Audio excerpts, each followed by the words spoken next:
So some of the things communicating with I was at a football coach Lipa here just wanted to connect with you regarding recruiting, getting noticed. How do I get colleges to look at me? Some do's and don'ts straight from the college coaches. So myself and Coach Brown wanted to get this to you guys as a way of understanding what the college coaches look for and things to make sure to do in recruiting and things to maybe avoid. This is all coming straight from NAIA Junior College Division 3, 2, 1 coaches that have given us feedback on some questions that we asked them. So, first thing, just general rules in recruiting. Make sure to respect all coaches. Perfect example of this, Coach Bashaner, who now is the offensive line coach at North Dakota State, was my offensive coordinator at Simpson, which is a Division 3 college, right? Where um, if he struggled with a relationship or maybe felt like there wasn't any sort of respect toward him at a Division 3 level, why would he feel that same way at a Division 1? So just make sure that you respect all coaches. They all know each other. They all talk to each other. If you have a bad experience with one, that might hurt your relationships with others. It's just the right thing to do. Respect everybody. Next thing, grades matter. Grades are really important at all levels. There's standards to get into schools and there's standards to be recruited by the NCAA, so make sure you're paying attention to those. Character matters. They want to know what kind of person you are. They're going to be asking how you are in the classroom, how are you in the hallways. That character piece matters. They will be asking about it and determining scholarships based on that. Make a list of what you want if football doesn't matter. A lot of these coaches say, yes, football is important, obviously, but you gotta love the school that you're at. For the most part, you're going to a school to get a degree and to get a great education and a great experience. And football is going to be an important piece of that, but it's not everything. So make a list of what's important to you if you weren't going to be playing football, and use that as a guide for schools that you're interested in.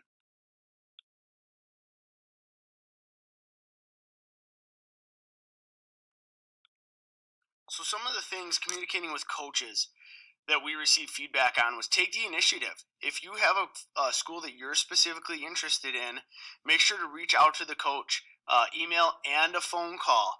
That goes a long way, especially nowadays where we're scared to pick up the phone. A lot of coaches mentioned leave a voicemail, make a phone call, shoot an email. That shows that you're interested. Again, honor all the coaches you talk to. You never know who they know. Visit campus in person if possible. See the whole school, not just athletics. Try and specifically see their academic side. Try and meet with an advisor. Try and talk to alumni. Try and talk to current players. What's it like once you're not being recruited anymore? Once you're in the program, make sure to post your contact information on your film, and make sure to respond to coaches as soon as possible. Again, see number 2. Honor coaches, do the right thing. Respond to coaches probably within 24 hours at the very latest, right? If you don't show that desire to reach back, what are you going to be like once you're in the program, right? It just shows your interest level. So, again, you never know who coaches know, and it's the right thing to do.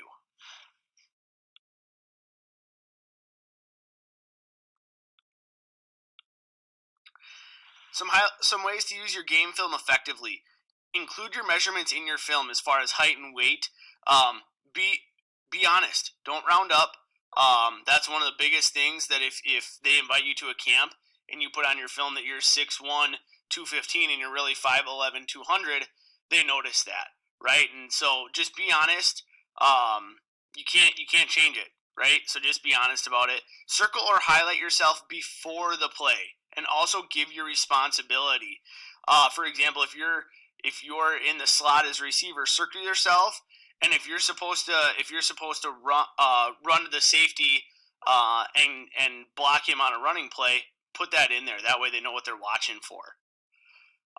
That's especially for guys in the trenches. If you're a defensive end and you're a B gap player, make sure to put that, right? Because maybe you don't make the tackle, but maybe you do a great job of staying in your gap. Same thing with linebackers, coverage, things like that. So put your responsibility even in with your circled part of your film. Post a link in social media to your film. Coaches are looking at Twitter.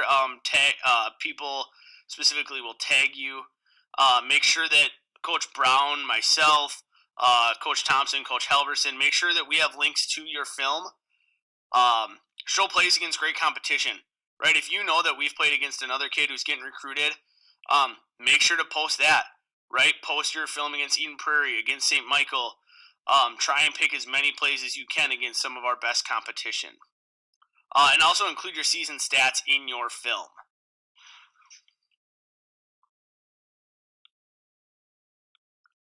I just want to take you through all the different levels and how they're a little bit different. They all have great competition and are great options depending on what you want to get out of your football playing experience. So start with the NCAA Division III. So Division III schools provide an integrated environment. They're focusing on academics, but also great athletic competition. Division III schools cannot offer athletic-based scholarships, but a lot of them can offer need-based and academic performance awards much more than some of your bigger Division I schools that will offer athletic scholarships.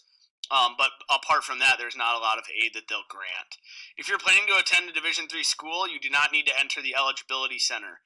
We're going to talk more about that, but you do need to understand their admission standards, as a lot of them are actually a little bit higher than some of the NCAA standards. So make sure that Division III, great option, even if you want to maybe think about multiple sports. Really, the Division III level is one of the few places that you can probably do two different sports.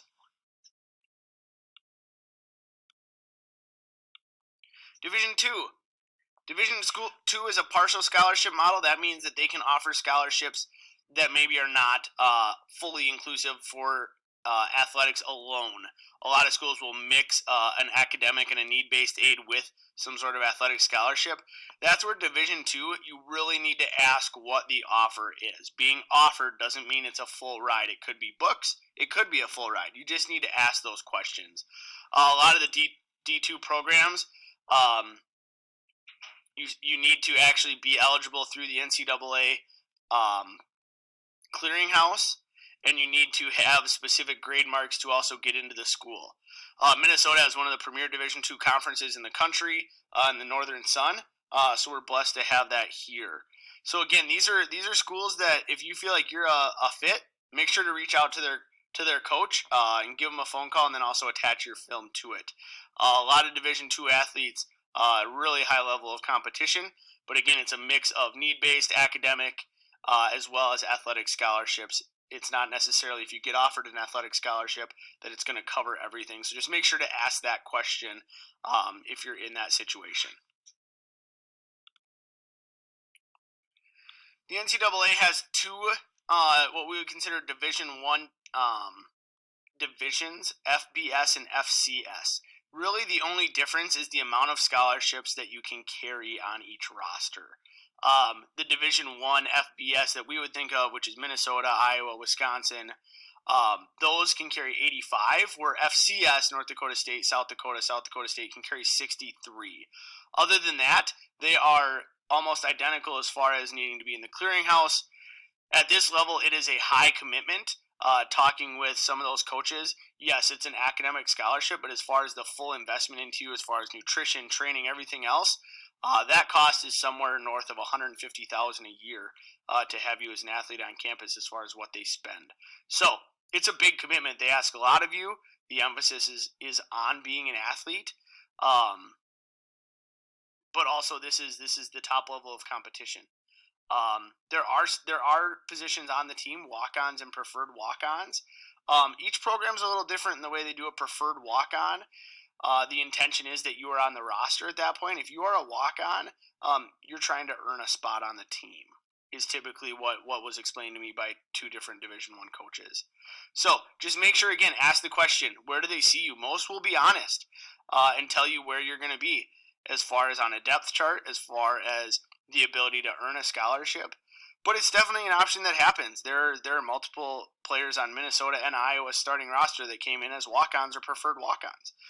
It just might be that they're limited by the number of scholarships that they can hand out. They can't just go above 85. So again, ask questions. I have a link here as far as Division I and Division II eligibility, facts, figures, and planning. There are things that you need to start doing early in high school to make sure you take the right classes to be eligible, and also different things GPA and ACT-wise that you need to be eligible in order to even qualify for a Division One or an FCS offer. So make sure to look at that, read through it. If you have questions, reach out to myself, Coach Brown, and we can help you start navigating it, because there's a lot to it to make sure that you're eligible to play for some of those schools.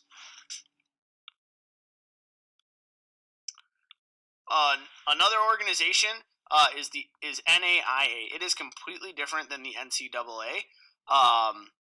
Very similar to NCAA Division II.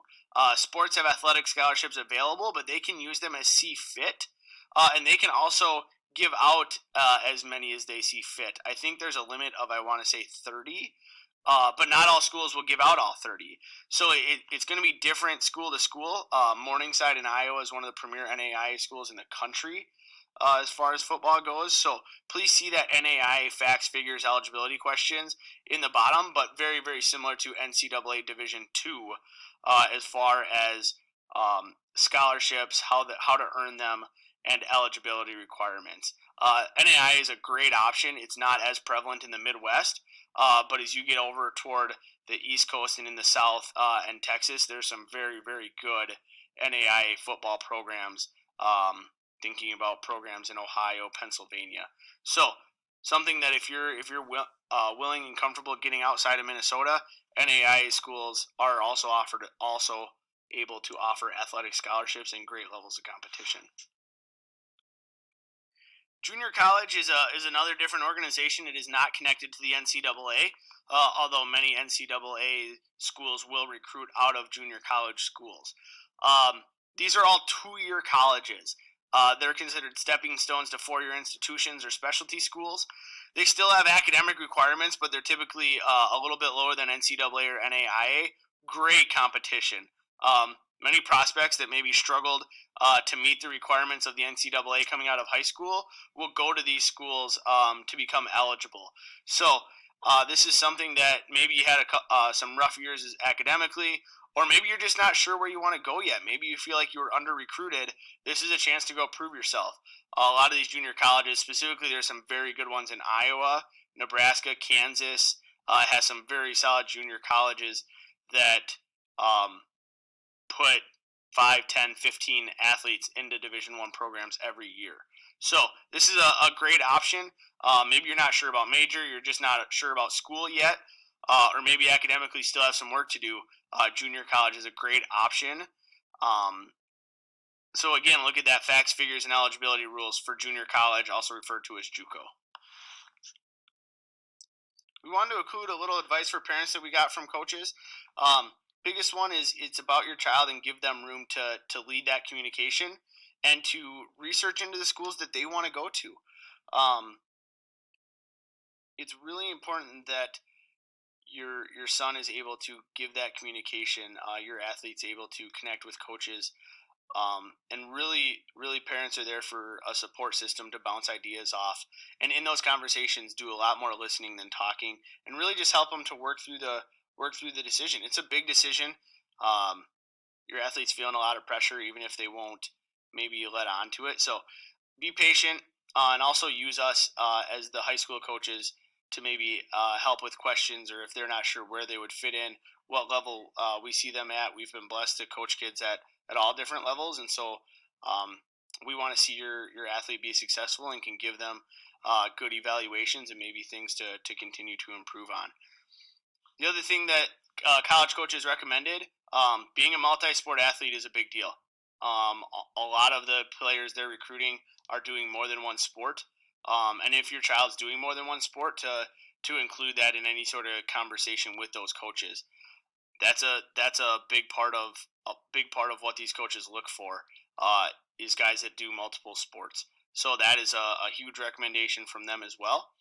If there's the opportunity to play multiple sports, they want to see all around athletes. So just some advice for parents, things to consider going through this process.